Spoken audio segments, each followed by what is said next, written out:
ustedes tengan el conocimiento claro, preciso, de lo que es una convicción. Y si nosotros no tenemos convicciones profundas, basadas en la palabra de Dios, nuestro testimonio vendrá siempre a ser muy débil. Porque lo que más impacta en la gente, en nuestros hijos, en nuestras amistades, son las convicciones. Una convicción es, en primer lugar, un principio bíblico que nosotros debemos proponernos seguir a cualquier costo. Gálatas 1:10. A cualquier costo. Al costo de la burla, del desprecio, de la incomprensión de las personas que nos rodean. Gálatas 1:10. Pues busco ahora el favor de los hombres o el de Dios, o trato de agradar a los hombres, pues si todavía agradara a los hombres, no sería siervo de Cristo. Les voy a dar un ejemplo de una convicción bíblica.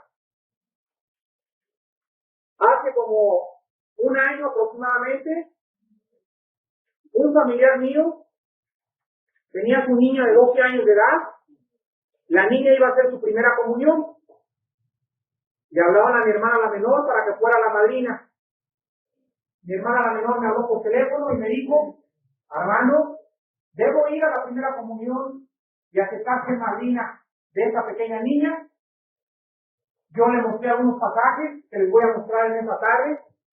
Después mi hermana la menor le habló a esa persona y le dijo: discúlpame, pero no puedo aceptar ser la madrina de la primera comunión de tu hija, ni tampoco puedo ir a la iglesia a la celebración de la misa, porque estaría participando de una mentira. Y yo no quiero que tu hija sepa que yo contribuí, cuando yo conocía la verdad, a decirle que estaba recibiendo a Cristo, porque tu hija no está recibiendo a Cristo, que es lo que tú llamas la primera comunión. Efesios capítulo 5. Él puede tener convicciones. Mientras tú no tengas convicciones, serás azotado y llevado por el viento, como las olas del mar, de un lugar al otro, siempre vagando entre dos opiniones. ¿Eres o no eres? Pero tú, antes de irte de este campamento, tienes que decidir si vas a seguir a cualquier precio la palabra de Dios, o mejor quisiera decir como las personas que seguían al principio a Cristo por multitudes, y Jesús, conociendo los corazones de ellos, les dijo: ustedes me siguen porque les di pan y se saciaron, pero el que no cargue su cruz y me siga no es digno de ser mi discípulo. Efesios 5, del 6 en adelante. Nadie los engañe con palabras vanas, porque por esas cosas, o sea, desobediencia, idolatría, etcétera, etcétera, viene la ira de Dios sobre los hijos de desobediencia. No seáis pues partícipes con ellos, porque en otro tiempo erais tinieblas, mas ahora sois luz en el Señor. Anden como hijos de luz. Versículo 10. Comprobando lo que es agradable al Señor. Y no participen de las obras infructuosas de las tinieblas, sino más bien reprenderlas, porque vergonzoso es aún hablar de lo que ellos hacen en secreto. Mas todas las cosas, cuando son puestas en evidencia por la luz, son hechas manifiestas, porque la luz es lo que manifiesta todas las cosas. Otro ejemplo, cuando tú vas a una boda de una persona y te invitan a participar de esa boda, tú puedes ir al banquete, puedes ir a la cena, pero no entres a una iglesia romana. Es como si me invitaran y me dijeran: Armando, fíjate que soy espiritista y vamos a hacer un sacrificio aquí y quiero que vengas tú, aunque tú no participes, solamente te quedas parado ahí Pero en el instante en que yo piso ese terreno, yo estoy tomando parte, porque tanto mata el que mata la vaca, tanto peca el que mata la vaca, como el que tira la paja. Entonces tenemos que tener convicciones. Y cuando tú le hablas a tu cuñado, a tu amigo, a tu vecino, discúlpame, pero ¿por qué no puedes decir? Porque encontré la verdad en Jesucristo. Y cuando yo entro a una misa, la palabra dice, de acuerdo al Concilio de Trento en 1215, la misa es el sacrificio o la repetición de la muerte de Cristo por los vivos y los muertos. O sea que cuando tú estás entrando y estás celebrando la misa, están matando a nuestro Señor Jesucristo. Y las personas que están dentro de ese recinto, de acuerdo a Roma, están siendo perdonadas por sus pecados. ¿Qué dice la Biblia en Hebreos capítulo 10?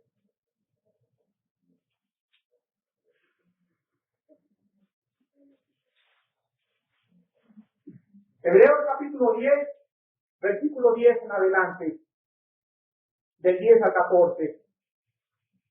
En esta voluntad somos santificados mediante la ofrenda del cuerpo de Cristo, hecha una vez para siempre. Ciertamente todo sacerdote está día tras día ministrando y ofreciendo muchas veces los mismos sacrificios que nunca pueden quitar los pecados. Pero Cristo, habiendo ofrecido una vez para siempre un solo sacrificio por los pecados, se ha sentado a la diestra de Dios. De ahí en adelante, esperando que todos sus enemigos sean puestos por estrado de sus pies, porque con una sola ofrenda hizo perfectos para siempre a los santificados. Si tú tienes amigos católicos, diles a tus amigos que están estudiando la Biblia que les muestren estos pasajes a los sacerdotes romanos. ¿Y qué demuestra la Biblia? Que los sacerdotes romanos no creen en Cristo. No creen que un solo sacrificio bastó, lo tienen que estar matando. Y tú estás participando de una mentira. No podemos nosotros vivir una vida cristiana de esta forma. Cuando comiences a cimentarte y decir, sigo a Jesucristo, acuérdate una cosa, que se va a levantar la guerra contra ti. Pero en ese instante tú podrás dar testimonio al mundo de que tú tienes la luz y que están participando de la mentira y que tú no tienes por qué participar de tus tinieblas, sino más bien reprenderlas con amor y con la palabra en la mano. En su hoja que dice 10 convicciones bíblicas, en el número 1, dice la Biblia, o dice el estudio más bien, la Biblia es la palabra inspirada por Dios, y escuchen esto, y la autoridad final para mi vida. Tú tienes que salir de este campamento diciendo en tu corazón, si está en la Biblia lo creo. Y si no está en la Biblia, aunque se me aparezca un ángel, aunque se me aparezca un santo, aunque yo vea con mis ojos y mis 5 sentidos cualquier cosa y está en contra de la palabra de Dios, no lo creo, porque no somos guiados por los sentimientos ni por las emociones, sino por fe. Gálatas capítulo 1, versículos del 6 al 8. Gálatas 1 del 6 al 8. Estoy maravillado de que tan pronto se hayan alejado del que los llamó por la gracia de Cristo para seguir un evangelio diferente. No que haya otro, sino que hay algunos que los perturban y quieren pervertir el evangelio de Cristo. Mas si aún nosotros o un ángel del cielo les anuncia otro evangelio diferente del que les hemos anunciado, sea maldito. Aunque yo me desaparezca, dice el apóstol Pablo, y les anuncie algo que va en contra de los principios fundamentales establecidos por Dios en su santa palabra, dice Pablo, sea maldita esa persona. No lo digo yo. Segunda de Corintios capítulo 11.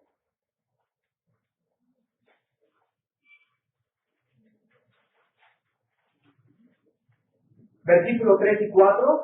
Pero temo que como la serpiente con su astucia engañó a Eva, vuestros sentidos sean de alguna manera extraviados de la sincera fidelidad a Cristo. Porque si viene alguno predicando a otro Jesús que al que les hemos predicado, o si reciben otro espíritu que el que han recibido, u otro evangelio que el que han aceptado, bien lo toleráis. Versículos 13 al 15. Porque estos son falsos apóstoles, obreros fraudulentos que se disfrazan como apóstoles de Cristo. Y no es maravilla, porque el mismo Satanás se disfraza como ángel de luz. Así que no es extraño si también sus ministros se disfrazan como ministros de justicia, cuyo fin será conforme a sus obras. ¿Y acaso hay otro Jesús? Una vez me encuentro a cada momento personas que me dicen, es que creemos nosotros en Cristo. Y yo les pregunto, ¿en cuál Cristo? ¿En cuál Cristo crees tú? ¿En el de la Biblia? No puedes creer en el Cristo de la Biblia. Es que también creemos en Dios. ¿En cuál Dios? Los griegos tenían 6 millones de dioses. ¿En cuál de los 6 millones de dioses crees tú? ¿En Dios? ¿En cuál Dios? En el Dios de la Biblia que envió a Cristo a morir y que se ha revelado a través del Hijo. En ese crees, eres mi hermano. ¿En cuál Cristo crees? La palabra Cristo significa Mesías. ¿En cuál de los Mesías se ha levantado más de 200 Cristos después de la venida de Jesús, el Hijo de Dios? Si tú me dices que tú crees en Cristo, el Cristo de la Biblia, entonces es muy diferente. Y si tú crees en el Cristo de la Biblia, tú tienes que confiar en lo que Él nos dice. Por todos lados han surgido en México estudios bíblicos, gracias a Dios. Y las personas llegan y me dicen, es el mismo Cristo en el que creemos, y yo siempre les digo, no es cierto. Mi Cristo dijo, me amáis y guardad mis mandamientos. Mi Cristo dijo, yo soy el camino, no la iglesia romana, ni la iglesia protestante, ni las religiones. Él es la salvación, Él es el camino, no las religiones. Tus convicciones tienen que ser profundas. Tienes que estar convencido y tienes que estar dispuesto a pagar el precio. Como son varias condiciones, vamos a cubrir las más importantes. Dice el 2 de Timoteo 3:16, toda la escritura, desde el Génesis hasta el Apocalipsis. Una vez, en uno de mis estudios, nos visitaron algunos jesuitas.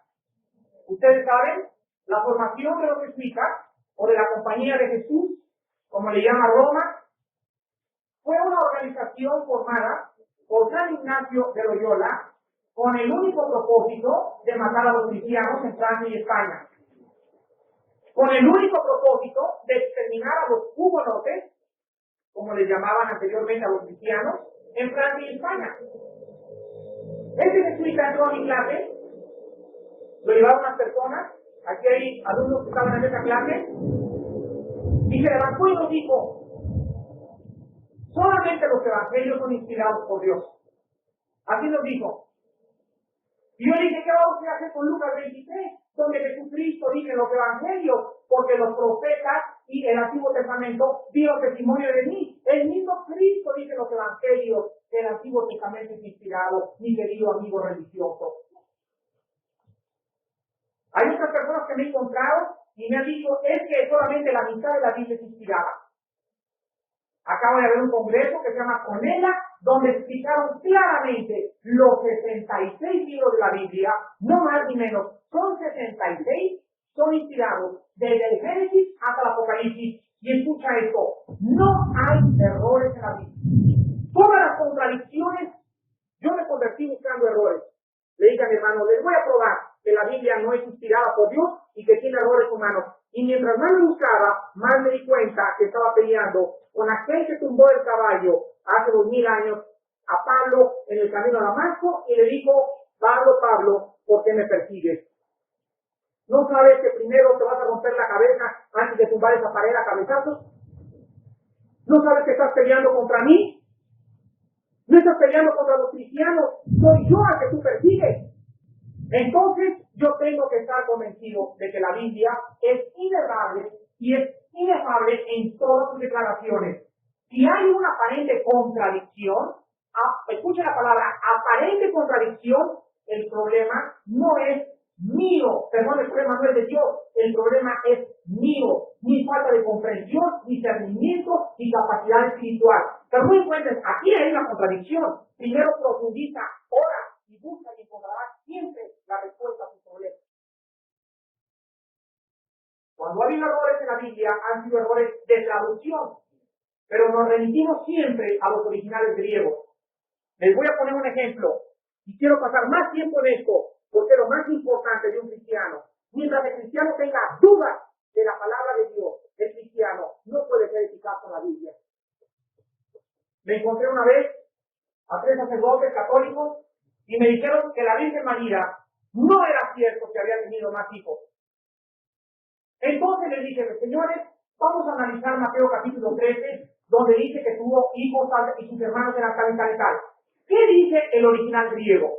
El original griego pone la palabra Adolfo. Apúntenla porque es importante. Adolfo. Las Biblias católicas han traducido esa palabra como primos o parientes.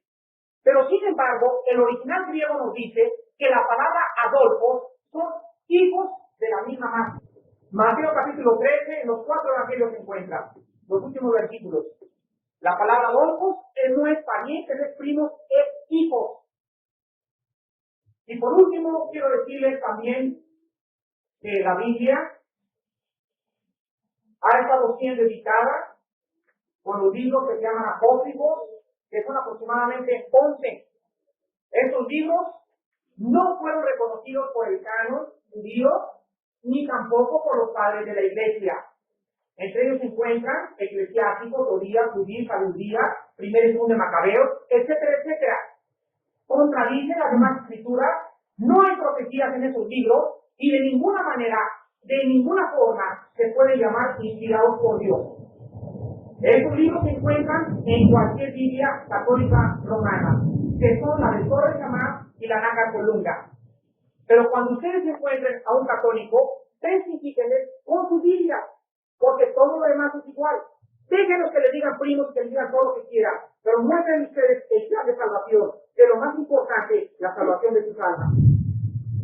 Entonces, conozcan por favor su palabra, sepan los errores y los peligros, porque el principal ataque es contra la Biblia y contra la familia cristiana. La segunda convicción, dice la número 2, el propósito para mi vida es buscar a Dios con todo mi corazón y planear mis metas y objetivos alrededor de sus prioridades. Éxodo 20, del 4 al 5. Quiero decirles también que la iglesia romana ha cambiado los 10 mandamientos. Y si ustedes escuchan y le preguntan a un padre romano, ¿cuáles son los 10 mandamientos? Les va a decir esto: amarás a Dios sobre todas las cosas, santificarás las fiestas. Espérame. ¿De dónde sacó usted que el segundo mandamiento es santificar las fiestas? El segundo mandamiento es: no te harás imagen ni semejanza. ¿Con qué derecho lo cambiaron? Los mandamientos los han cambiado. Porque donde dejen no te harás imagen, se acabaron los antiguos y las vírgenes. Se acabó la Virgen de Zapopan y de los Lagos y de Lourdes y del Remedio de Santa Fe y quién sabe cuántas cosas. Éxodo 20, del 4 al 5. No te harás imagen ni ninguna semejanza de lo que sea arriba en el cielo, ni abajo en la tierra, ni en las aguas debajo de la tierra. No te inclinarás a ellas, ni las honrarás, porque yo soy Jehová tu Dios, fuerte, celoso, que visito la maldad de los padres sobre los hijos hasta la tercera y cuarta generación de los que te aborrecen. El día que tú le des más tiempo a tu trabajo, el día que tú le des más tiempo a tu negocio, tú te estás inclinando ante dioses desconocidos. Tú le estás honrando a Dios con todo tu corazón, porque Él no está gobernando todo tu tiempo.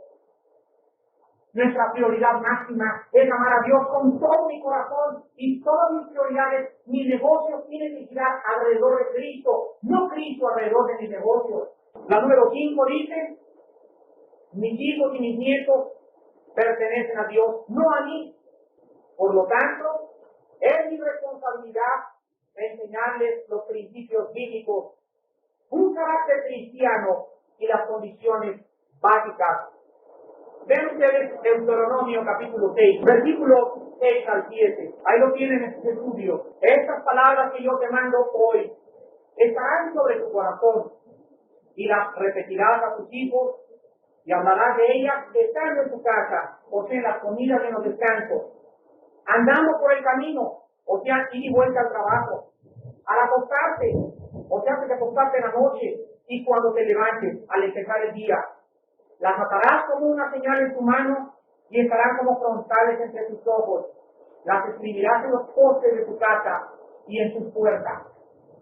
Cuando tú comprendas que tú tienes que hablarles a tus hijos día y noche de la palabra de Dios, comprenderás que la Biblia dice lo más importante en esta vida es que tu familia, tus hijos y tus nietos crezcan siempre con los fundamentos que tú transmitiste a través de todas tus generaciones. El número 7, en sus 10 condiciones bíblicas, mi matrimonio será para toda la vida. Por lo tanto, me entregaré a mi compañera o mi compañero como Cristo se entregó por mí. Aquí encontramos entonces que el secreto de un matrimonio no es buscar mi conveniencia, si me amas te amo, si no me amas no te amo. No puedo responder a una persona que no me ama, sino la palabra clave es entregar.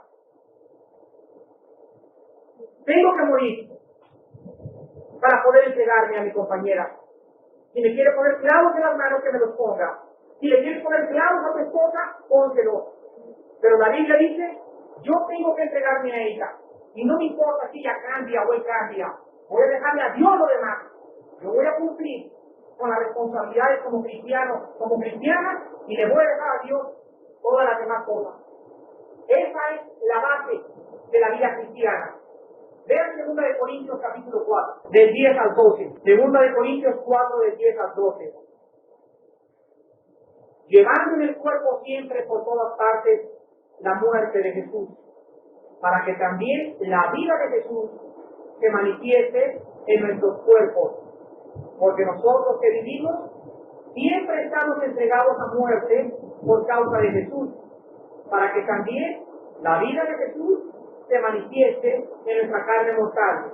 De manera que la muerte actúa en nosotros y en ustedes actúa la vida. Quiero que escuchen esto y que pongan atención. Antes de que los judíos atravesaran el mar rojo, el mar Jordán, la palabra Jordán significa muerte. En el capítulo 3 de Josué, Dios le dio órdenes al pueblo israelita y les dijo lo siguiente. Era la primera vez que entrarían para cruzar el Jordán y aquí se encontraba la tierra de Canaán. La tierra donde había 7 ciudades fortificadas, hombres más valientes que ellos y más fuertes que ellos. Era una lucha imposible y el primer obstáculo que se les enfrentaba a los judíos era el río Jordán. Era una imposibilidad cruzar el río Jordán. Un milagro tenía que suceder. Dios le dice a Josué, diles a los sacerdotes que caminen con el arca por dentro y que pisen las aguas del Jordán. Cuando cruzaron los israelitas es cuando las aguas del Jordán estaban más crecidas. Al pisar los sacerdotes el río, dijo Dios, el río se va a abrir y se va a hacer como una pared, para que puedan ustedes pasar en seco, igual que los judíos al mando de Moisés. Pero fue necesario que los sacerdotes pisaran primero el río, para que mientras los sacerdotes pisaban, el demás pueblo pudiera pasar. Cuando el pueblo acabó de pasar, los sacerdotes le siguieron. ¿Qué principio espiritual se encuentra en esa lección? Que si yo quiero que mi familia que viene atrás de mí pase el río Jordán, o sea, lo imposible de una vida a la otra, yo primero tengo que morir. Ahora entiendo 2 de Corintios 4, de 10 a 11. Pablo dice, siempre llevo la muerte de Jesús para que la vida de Jesús se manifieste. En otras palabras, si yo estoy vivo, Él no puede vivir. Pero si yo estoy muerto, Cristo vive. ¿No entiendes? Él muere para que yo viva. Ahora yo muero para que Él viva. Porque mientras yo viva, Él no puede vivir.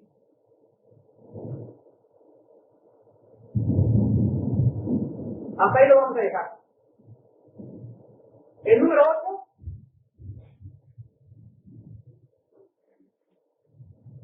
Mi dinero y propiedades le pertenecen a Dios y los usaré de acuerdo a los principios bíblicos. Malaquías 3:8. Cuando una persona se convierte, una persona se vuelve entonces esclava, servidora de Jesucristo. Y cuando Jesucristo me llama, me dice: Armando, me pertenece tu vida, tu ropa, tu cuenta en el banco, tu coche, tu casa, tus hijos y mi esposa. Y el día que yo quiera obtener de todo lo que tú tienes, no siquiera te lo voy a preguntar, porque es mío, no es tuyo. Tú eres solamente un administrador. Entonces yo me convierto y lo primero que aprendo, ¿verdad?, es que Dios ataca mi cartera. Y cuando Dios toca y pone y dice: Armando, ya me pegaste, ya vas a los estudios, horas y todo, pero ¿qué pasó aquí, Armando? Oye, Señor, espérame tantito, eso no, dame chance, ¿sí? Mira, Señor, quiero que comprendas bien, por favor. Mi renta son de 5,000 pesos, la comida gasto 3,000 pesos, y tengo 2,000 pesos en gastos personales. Señor, tengo 5 y 3, 8 y 2 son 10. Y yo gano exactamente 10,000 pesos. Señor, ¿de dónde voy a sacar 1,000 pesos, que es el diezmo, para darte? Entonces, ¿escoger? ¿Verdad que es una imposibilidad esto? De acuerdo a la mente y al razonamiento humano, oye, Señor, no puedo, no me alcanza. Pero Dios me dice: yo soy un Dios vivo. Y vas a comenzar a caminar de milagro en milagro. Les abrí el Jordán a los judíos, les abrí el mar rojo al tiempo de Moisés, derrumbé las murallas de Jericó, resucité a Cristo de los muertos. No seré capaz para darte más de lo que tú me estás dando, porque me has confiado en lo que te he mandado. Ponte de cuenta y medita y piensa conforme a los hombres. Entonces, ¿dónde está tu fe? En Romanos 4 dice la Biblia que Dios le dice a Abrahamcito, vas a ser papá. Señor, te está bromeando, ¿verdad? No me cotorrees ahorita, por favor. Abraham, vas a ser papá. Oye, Señor, pero mírame, mira a mi vieja, hombre, ya ni mueren los dos. Nada, no se puede hacer nada, Señor. Pero dice la Biblia en Romanos 4 que Abraham no consideró su cuerpo. No se dio cuenta de que era estéril su esposa, ni él tampoco podía, sino creyó lo que Dios le había dicho. Y le fue contado por justicia. Cuando Dios me pide, yo no veo las circunstancias externas, yo confío en lo prometido y Él es fiel para cumplir su santa palabra. Por eso, hermanos, ustedes deben de librarse del pecado más grande que existe en un cristiano, y es el pecado más grande de México y de la iglesia latinoamericana. Es el pecado de la avaricia. Mi esposa y yo le hemos prometido a Dios que cada año que pase le vamos a dar 10% más. No quiere decir cuánto estamos dando ahorita, pero mientras más damos, más necesidades tenemos y más milagrosamente Dios suple todas nuestras necesidades, y hasta ahorita no debemos un solo peso a nadie. Porque Él es vivo, porque Él es el Todopoderoso. Y dice: ven y pruébame y te demostraré que yo soy Dios. Pero sin fe, dice la Biblia, es imposible agradar a Dios. Haga lo que haga, demuestra con sus ingresos, con sus propiedades, con sus coches que están al servicio de Dios. Y no quieres que pronto, aún lo que no tienes, te sea quitado por tu avaricia, por tu egoísmo, por tu incredulidad, por tu idolatría. Porque en Colosenses capítulo 3 se compara la avaricia con la idolatría, porque la persona avara es una persona que tiene un ídolo en su corazón, porque no le da a Dios lo que le da, le está dando a su ego. Por eso es semejante al pecado de idolatría. Vamos a dar la vuelta a los estudios y vamos a ver a qué errores está haciendo tu esposa, pero no quiero concentrarme en las esposas. Quiero ver el punto 2, donde dice cuáles son las filosofías que están influenciando a sus hijos. En el inciso A dice, ¿tienen sus hijos una idea clara de los principios fundamentales de la Biblia? Salmo 11:3. ¿Tienen mis hijos una idea clara de los principios fundamentales de la palabra de Dios? Salmo 11:3. Si fueren destruidos los fundamentos, aquí los fundamentos es la Biblia, ¿qué ha de hacer el justo? Si fueren destruidos los fundamentos, si no tuviéramos normas morales, si no tuviéramos principios cristianos sólidos, mi hijo se viene dentro de 3 años y me dice, papá, para ti es malo robar, pero para mí no es malo robar. Como los comunistas, no le llaman robo, le llaman expropiación. No le llaman matar ni homicidio, le llaman eliminar. El error más grande de los comunistas fue que suprimieron la libertad del hombre cuando los mismos sistemas democráticos de la libre empresa y de la propiedad privada han demostrado que han dado al hombre más libertades que los sistemas socialistas, marxistas, leninistas. Durante 25 años celebramos un tratado que se llama CAL, los rusos y los americanos, y los rusos le dijeron a Estados Unidos, te prometemos que no vamos a construir más armas que ustedes. Y el error de los americanos, hasta el presidente Reagan, que es el único que nos ha tragado el embuste, se tragaron la píldora y le creyeron a un sistema que no existe, ni la verdad, ni la moral. Es como si una persona me dice, Armando, ¿de cuánto 100 pesos? Y le doy la apuesta, págame, ¿cómo que págame? Y le hice una apuesta, ¿cuál apuesta? Me dice, y yo no creo en las apuestas. No es verdad, si no hay verdad para el socialismo marxista. El otro día me encontré en una discusión en la Facultad de Psicología de la Universidad de Zaragoza y se levanta un estudiante y me dice el marxismo y le dije a ese estudiante, era un señor de 35 años que tenía 2 niños, y le dije, mire señor, cuando venga su hija embarazada y me pregunte a mí qué le voy a hacer, ¿qué cosa le va a contestar a usted? El señor me dijo, bueno, porque a vos, te dijo, pues claro que sí, porque para usted no es moral, porque usted es comunista, usted es ateo. Y si usted no cree en Dios, no hay moral, no hay bien, no hay mal. Entonces, ¿por qué dice a tu hijo que no fume marihuana? ¿Con qué derecho? Si no hay bien, para ti es malo, pero tu hijo dice, papá, para ti es bien, para mí es bueno, para ti es malo, para mí es malo. Una muchacha una vez de 17 años, acababa de abortar, el psicólogo le dijo que abortara, llegó con el psicólogo y le dijo, usted necesita irse a pasear porque tiene un complejo de culpa tremendo. La muchacha fue a 2 meses y regresó con el psiquiatra y dijo, doctor, usted me está diciendo que mi problema es culpa. Y algo que era hueso de mi hueso, y carne de mi carne, y sangre de mi sangre, este es un queso de la basura, yo soy una asesina. Pero esa muchacha va con un doctor cristiano, con un psiquiatra cristiano, y el doctor cristiano, cuando llega la muchacha y le dice, señor, ¿qué puedo hacer? Maten a mi hijo, el doctor cristiano le puede decir, hay una cruz.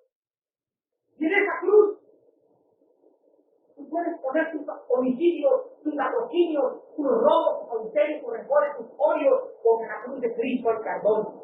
¿Qué idea tienen tus hijos acerca del perdón de Dios? Llega tu hija, cabizbaja, no quiere levantar los ojos, le tomen la comida, inmediatamente detecta. Cuando un hijo baja los ojos, hay culpa en su vida. Inmediatamente, ¿qué te pasa? No, nada, mamá. ¿Qué te pasa? Nada, mamá. Pasan 3, 4 días, se aumenta el temor de la hija. Le llega la hija y te dice, mamá, forniqué con mi novio ayer. Vete de la casa, te he comprado el nombre de los Ramírez. ¿Esa va a ser tu respuesta? O le puedes decir a tu hija, mira hija, la abrazas. La Biblia dice, en 1 Juan 9, si nosotros confesamos nuestros pecados, Él es fiel y justo para perdonarnos y limpiarnos de toda maldad. quiero que nos arrodillemos y le pidas perdón a Dios. Te voy a proteger y te voy a ayudar, porque eres mi hija, pero en la sangre de Cristo hay perdón para cualquier pecado. ¿Tienen tus hijos esa culpabilidad que muchas veces ese mi hijo me hizo un hermano, tiene 4 días que no quiere ir a los estudios, ni a la Biblia, ni a los servicios? ¿Por qué? Porque hay culpa. Entonces, ¿qué hace un muchacho con pecado? Dice, no quiero ir porque me siento un hipócrita. Y tienen razón, ellos quieren ser reales. Tú no van a los estudios, ni van al servicio, ni van a la iglesia, porque tienen culpa en su corazón y tú no sabes cómo tratar con esa culpa. Por eso tenemos que mostrarles a nuestros hijos que hay perdón. Hay perdón. No importa lo que hayamos hecho. Dios es grande y misericordioso. Oh, la misericordia de Dios es más alta que los cielos, y su justicia es hasta las nubes. Y si tus pecados fueren como la grana, como el carbón, como la blanca lana vendrán a ser. Y tus pecados sepultaré en lo profundo del mar, y nunca me acordaré de ellos. Así dice Jehová, tu Redentor, el que perdona tus rebeliones. En el inciso B dice, ¿estás supervisando la educación que tus hijos están recibiendo en la escuela? Quiero hacerles una pregunta a todos los padres de familia. ¿Cuándo fue la última vez que fuiste a hablar con los maestros de tus hijos? No me digan, ¿cuántas veces al mes vas a hablar con los maestros de tus hijos? Llegan los 4 o 5 meses, hermano, mi hijo va a reprobar de año. ¿Y por qué en diciembre, en enero y en febrero no te diste cuenta de sus malas calificaciones y comenzaste a investigar qué es la causa que está haciendo que tu hijo repruebe? Tu egoísmo, tu falta de tiempo, tu falta de convicciones impiden que vayas y te enteres del progreso de tus maestros. Acaba el 6º año y tu hijo dice, Dios mío, mi hijo el año pasado era un cristiano y se ha convertido en algo tremendo. ¿Te has informado la filosofía de tus maestros? ¿Conoces si el maestro de tu hijo es un marxista? ¿O es evolucionista? ¿O toma clases de dianética? ¿O control mental? Y sutilmente le está indicando a todos los alumnos, no solo a sus hijos, las filosofías que él está creyendo. Y cuando entra a su casa el hijo y en su padre no ve convicciones, el hijo es arrastrado por la mentira. Tenemos que proponernos al irnos de este campamento, desde este mes, me propongo ir a ver una vez al mes, por lo menos, hablar con los maestros de mis hijos, preguntarles de sus calificaciones y que mis hijos se den cuenta y estén enterados de que estoy interesado en sus estudios. Si tú no estás supervisando la educación de tus hijos, no me extraña que tengamos un país como México lleno de profesionistas mediocres. Miles de doctores mediocres, miles de arquitectos, ingenieros, de todo existen, pero mediocres que acaban dando clases, que acaban haciendo cosas porque no pudieron triunfar en su profesión. Y Dios no nos ha llamado a la mediocridad. Dios nos ha llamado a que sea el mejor ingeniero de México, porque sus potenciales existen y Cristo los quiere desarrollar al máximo. Dice el inciso C, conoce las creencias y ideas de sus maestros. Vamos a 1 Timoteo 6, versículos del 3 al 5. Si alguno enseña otra cosa y no se conforma a las sanas palabras de nuestro Señor Jesucristo y a la doctrina que es conforme a la piedad, está envanecido. Nada sabe y delira acerca de cuestiones y contiendas de palabras de las cuales nacen envidias, pleitos, blasfemias, malas sospechas, disputas necias de hombres corruptos de entendimiento y privados de la verdad, que toman la piedad como fuente de ganancia. Apártate de los tales. ¿Alguien sabe lo que significa la palabra delirar? Delirar es cuando una persona le da 40 grados de temperatura y comienza está delirando, está hablando idioteces. Cuando una persona comienza a hablar cosas que no son conforme a la palabra de Dios, la Biblia le compara con un señor con alta temperatura. Está delirando, está hablando babosadas, sin ningún sentido, sin ninguna base. Hombres privados de la verdad. ¿Cuántos maestros de nuestros hijos pertenecen a esta clasificación? ¿Cuántos de nosotros lo conocemos?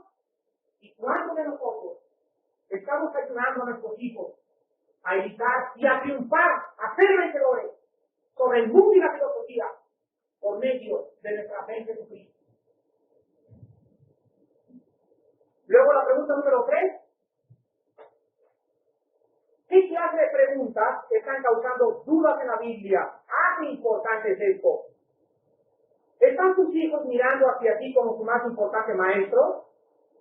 ¿Te han preguntado tus hijos cosas acerca de la vida o la Biblia y no has podido responderles? Primera de Pedro 3:15. Qué triste es cuando papá, ¿y de dónde sacó Caín esposa? Ay, mijito, pues no sé. ¿Cómo que no sabes, papá? ¿No tienes 5 años en Cristo? Pues sí, mijito, pero no sé. ¿Y por qué no sabes, papá? Pues si quiero ser honesto contigo, hijo, porque he sido un cristiano carnal, con falta de convicciones. Y la fábrica McCormick me patrocina.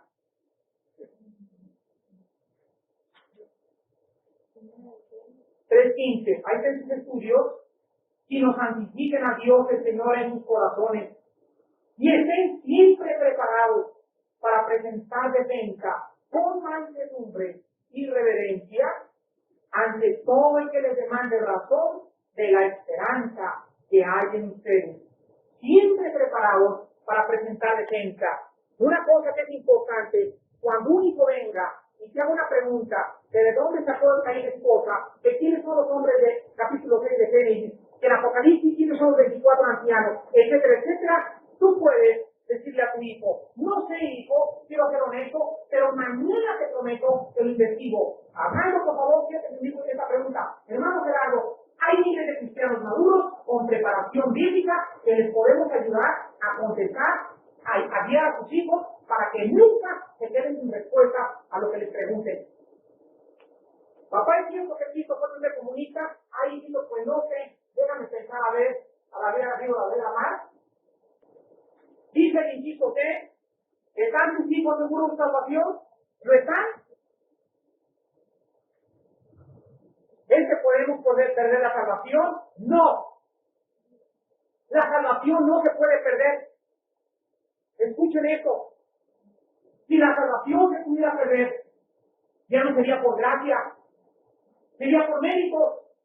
Porque si hay algo que yo va a merecer esa salvación gratuita que Dios me dio, ¿cómo puedo entonces decir que me gané la salvación no por la obra de Cristo, sino por mis obras?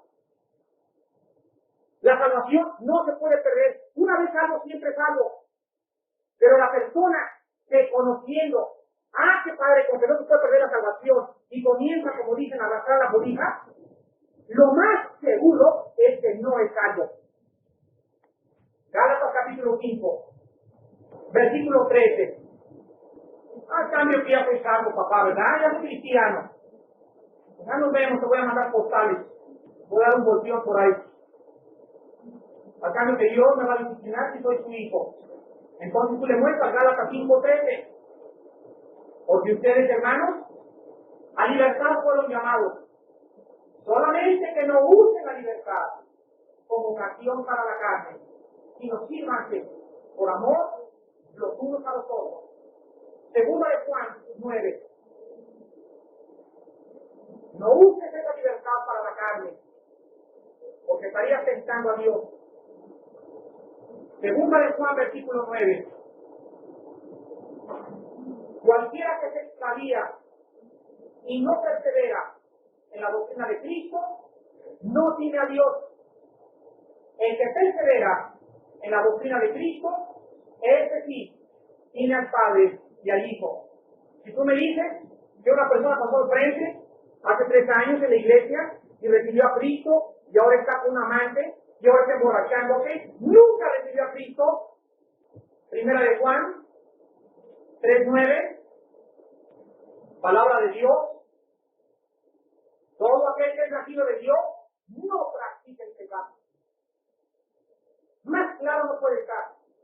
Porque la simiente de Dios permanece en él y no puede pecar.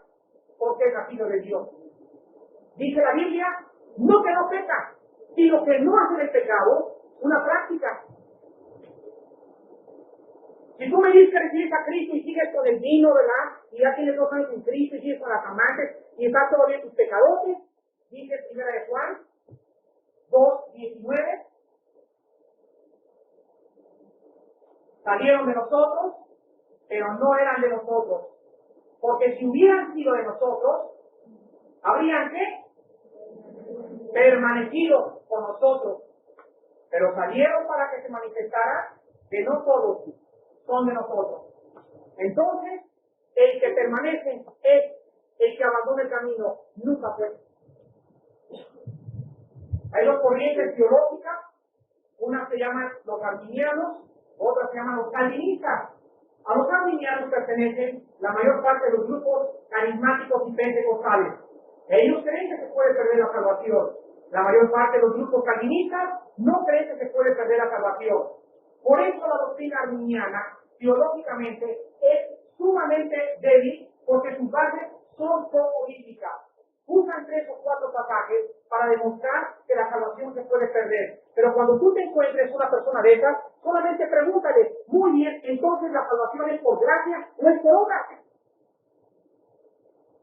O sea, Dios produce un nuevo nacimiento, soy una nueva persona y pierdo. O sea, hay algo reversible en el nuevo nacimiento. Dios me saca de un mundo y me pone en el mundo de luz. Dios me agarra y ahora pone en el mundo de tinieblas. No merece la salvación, pues si no de merecerla, es por su misericordia. Y por último, en el inciso es, ¿has notado que tus hijos envidian secretamente a los malos? O sea, ay, papá, ¿ya viste la casa de los Ramírez? Es más grande que la nuestra. Papá, ¿ya viste el coche que se compraron los Jiménez? Es un trailer Córdoba, y tú tienes un Volkswagen. Salmo 37. Papá, mis amigas tienen pantalones borrachos. Y yo tengo Levi's.